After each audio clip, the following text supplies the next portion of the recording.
Drama serial کیسی تیری خود غرضی میں آنے والی ایپیسوڈ میں آپ دیکھیں گے کہ مہک اور اس کی فیملی گھر چھوڑ کے چلی جاتی ہیں کیونکہ شمشیر ان کا جینا مشکل کر دیتا ہے۔ ادھر بابا سائیں چاہتے ہیں کہ ان کا بیٹا اس لڑکی سے دور ہو جائے۔ ایک طرف مہک کے ابا بہت پریشان ہو جاتے ہیں کیونکہ وہ چاہتے ہیں کہ اس بار شمشیر ان کی بیٹی کو دوبارہ تنگ نہیں کرے۔ وہ اپنا سارا سامان پیک کرتے ہیں اور اپنے رشتہ داروں کے گھر چلے جاتے ہیں اور وہاں جا کر ان کو اپنا معاملہ بتاتے ہیں اور کہتے ہیں کہ ہم پر بہت برا وقت آ چکا ہے، برائے مہربانی آپ ہمیں یہاں کچھ دن کے لیے رہنے دیں۔ پھر وہ عورت مہک کو تسلی دیتی ہے اور کہتی ہے کہ مہک تم پریشان نہیں ہو، یہ تمہارا ہی گھر ہے، یہاں آرام سے رہو۔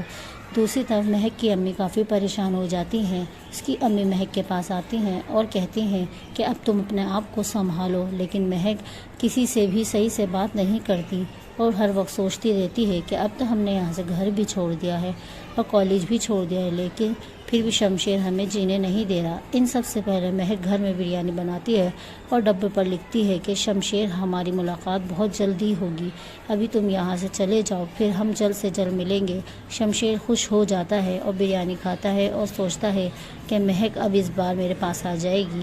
یہ سب کچھ دیکھنے کے بعد شمشیر وہاں سے چلا جائے گا، لیکن اگلے ہی دن جب وہ آتا ہے اور دیکھتا ہے کہ گھر میں کوئی بھی نہیں ہے تو شمشیر کو بہت غصہ آتا ہے۔ وہ اپنے دوست کو بھی سب کچھ بتاتا ہے۔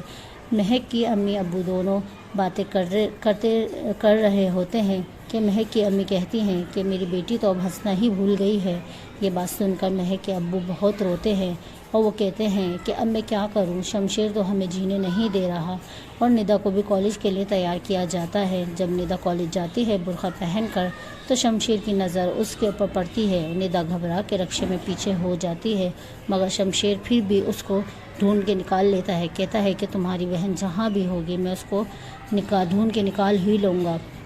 اور ایک طرف مہک اپنی برتھ ڈے پارٹی سیلیبریٹ کر رہی ہوتی ہے۔